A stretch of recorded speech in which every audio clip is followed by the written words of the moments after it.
My name is John Passfield, and the title of this reading will be John and Santa, the Cowboy Shirt, Video 14, Santa's Mystery Tour, Part 2. So, here is the novella, the cover, with me as an elementary student in my cowboy shirt, not the one of the title. This is a cowboy shirt I did receive.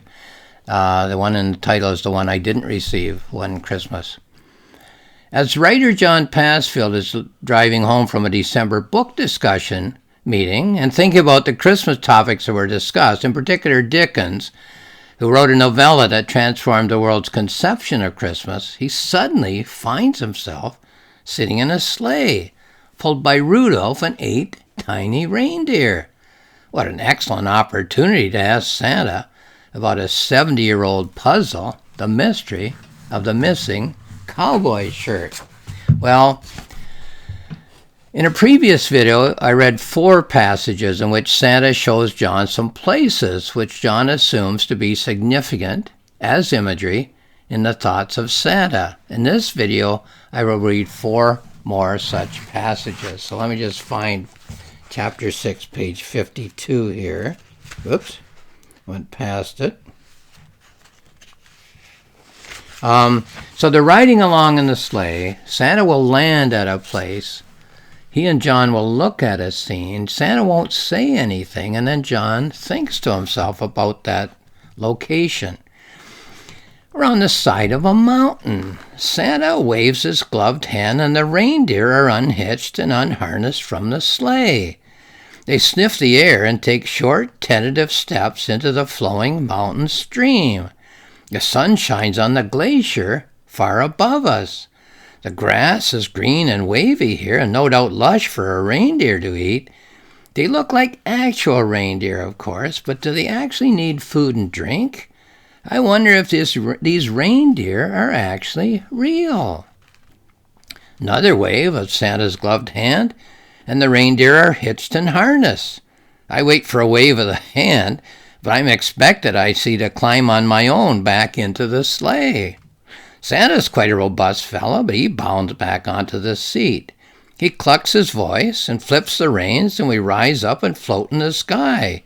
We negotiate the spaces between the mountains and the range. Have these visits all been symbolic, perhaps? What are these mountains, I wonder, supposed to mean to me? Okay, let's go on to another chapter, chapter 7, page 61. Here it is. So again, they fly around the world. They land at a spot. Santa and John both look at a situation, a scene, a setting. Santa says nothing, and John thinks. The sleigh comes to a stop. Santa slackens the reins. We are at the core of the earth. I'm sure we are. I can't think of anywhere else that we could be. Massive movements of what I assume to be molten rock, flowing forward and ebbing back. This is obviously magma. If there ever was air down here, there would surely be plenty of flame. I don't feel any heat, though I'm sure it's producing thousands of thermal degrees. Santa sits and watches the magma. The colors are bright and clean and clear. They say that they color the photos from outer space, but we are actually here, below the Earth's crust. I assume that these colors are what our eyes can actually see. The magma flows in an endless mass as we sit and watch, like tourists on a bus. The reindeer shake their shoulders and quietly stamp their feet. They seem to be waiting for us to move on. They don't seem to be all that interested in what we can see. It's amazing to be down here, sitting in a sleigh beneath the crust of the Earth's surface. I can actually see 2 layers of rock, 2 tectonic plates. I know they don't move this quickly. They're massive in the extreme, but they're moving at a pace that I can see. I can see them moving towards each other, touching, scraping, grinding away. Each one sees itself as an implacable force, like 2 stags or a couple of rams. Something is going to have to give somewhere up above. There could be a giant tsunami, or a massive earthquake could occur. People will pay the price of what is happening down here. Under the ground, I look at Santa. He is looking at the plates as they grind with such massive force. He doesn't say a word or look at me. Okay, let's go on to another one, chapter 8, page 71. Okay. So again, same scenario. They fly around the world in Santa's sleigh, pulled by Rudolph and the 8 tiny reindeer. They land. They look at a setting, a scene. Santa doesn't say a word, and John thinks. Bit of a bump this time. First time our landing has not been smooth. I'm not so sure, but is this the first... Whoops. Page problem here. Oh, gosh.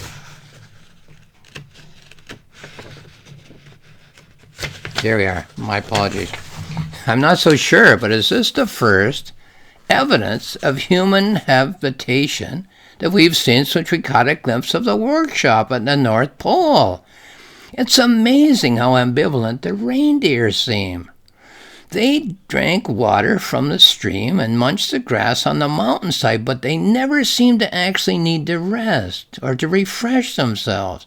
They just stop and wait until we're off again, like the horse in the woods on a snowy evening. Flick the ears a few times if you feel a flake of snow or a drop of rain. I can see wind in their coats and their noses seem wet, but I'm still not convinced that these are actual reindeer. I'd like to get a closer look at Rudolph's nose, but there's never been that kind of leisure time. We just sit in the sleigh and look at the various scenes. This one is a sight of carnage on a massive scale. The streets are dust and cobblestones. The doors are all broken in. The roofs have been ripped off by some kind of siege weapons, as most of them have caved right in. The wind blows dust in our faces, but it doesn't strike the eyes or the skin. There's a well that seems deserted. There's no movement in this town. Probably the well is filled with dust and battered debris. Broken bricks cover the pavement. I don't see broken glass at all. The rotting carcass of a donkey or a mule. Absolute destruction. Hardly a stone left standing in place.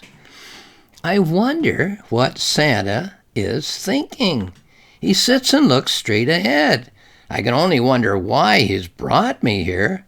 Not a person, living or dead, is here to be seen. The remnants of what once was a thriving community. You can see the stone where they used to grind the grain. Could be anywhere in this globe, could be anywhere across time. With these broken, time-worn columns, it's hard to tell whether this is contemporary Afghanistan or ancient Troy. So that's it for that scene. We go to chapter 9, which is page 80. Okay, here we have it again. They fly around the world. They land. Santa looks. John looks. Santa doesn't speak. John thinks. Oh, the view is just fantastic. Here we are in outer space. The reindeer stand and wait patiently in harness, though they don't seem tired. I assume there's no wind in outer space, so I've never pinned that down. What are rockets thrust against if there isn't any air? Santa never seems to want to talk. He just sits and looks at these scenes. Not a comment, not a word. His lips are not grim or compressed. With that hat and that beard, it's hard to tell if he's making a frown. Everywhere we go, he just sits and says not a thing. When he talks, when we're flying, he often ignores what I have to say. Someone else should be here to prod him. I'm really not the type. I just watch the Panthers sleeping. Don't tend to poke him with a stick. Someone else might get him to talk, but it won't be me. This is where the scientists like to set up their telescopes on those Earth-made satellites like those that glint in the distance, way out here where the light is clean and clear, and they can see. We used to go outside and watch the first Sputnik go by in the sky. Physicists I assume they would be, or are they still called astronomers, I wonder? Maybe that's a term that we no longer use when we gaze at the sky. The light, we're told, goes far beyond our galaxy. It started all the way back at the moment when time began. All the way, so I assume, beyond whatever we Earthlings have managed to see so far. We still don't see any end to the cosmos, or any shape that it might have, whether a sphere or a loop or whatever. And there's a beyond. We keep finding out beyond the beyond. Imagine trying to be a physicist, making up theories about what we'll probably, maybe, someday find.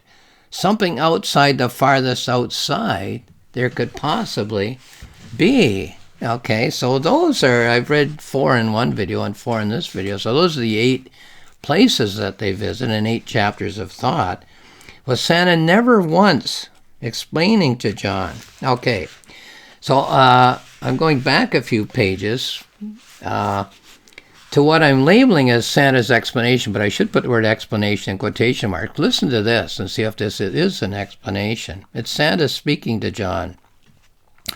Well, John, you know how you like to take a break and buy a coffee and go for a drive? You like to park along the river, the Grand River at Cayuga, and polish a chapter that you're working on. Or drive the country roads and sip your coffee and get an idea and pull over to the side of the road and scribble furiously at whatever occurs to you to write down.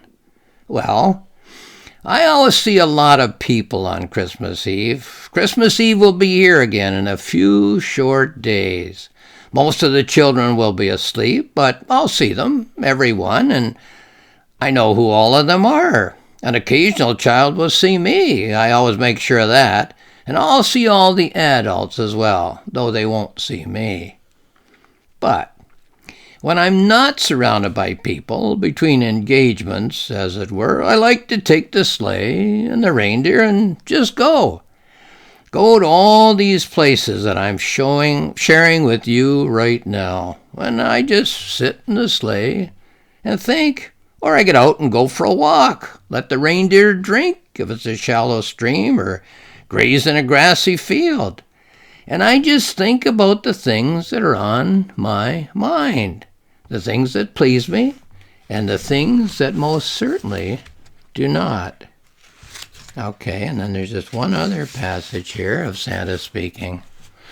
What they are, John, I'll keep to myself. There's no need for you to know. That's why I'm not providing a commentary today. Just a whim on my part, I suppose you could say. So if that's Santa's explanation, I wonder how much of an explanation it is, eh? He hasn't said one word in all the times, 8 times, that he showed John a scene. Literature presents familiar patterns because life presents familiar patterns. One of the most familiar patterns in literature is the guided tour of an unknown land. Known to the guide, of course, but unknown to the person who is being guided. Perhaps one of the most familiar examples in literature of the guided tour is Dante's Inferno, where Virgil guides Dante to the deepest levels of the underworld. Another familiar example in literature is when the 3 ghosts give Ebenezer Scrooge a guided tour of his past, present, and possibly future life in Dickens' novella, A Christmas Carol. What makes literature interesting is exactly what makes life interesting. That is the fact that although these patterns repeat themselves in literature and in life, they often, perhaps always, present themselves with variations. However, there's one variation that I don't recall coming across in literature. It strikes me that in all guided tour literature, the guide explains clearly and explicitly the meaning of the elements that are new. And we, the readers, realize that to the person who is being guided, the tour would have remained unknowable unknowable, without the verbal explanations of the guide. So, what we have in this novella, my novella, John and Santa the Cowboy Shirt, is a familiar literary trope of the tour with the guide, but with the variation that the guide, Santa Claus, is silent. In this story, the guide takes the visitor, John, me, to the places that presumably are of great significance to the guide, but leaves John to puzzle out what the significance might be to the guide, to Santa.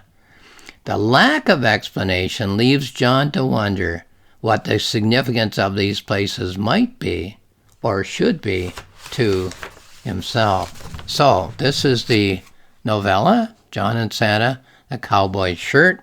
It's available on Amazon. Have a look there for information. My publisher's website is roxmillspress.com. There's more information there.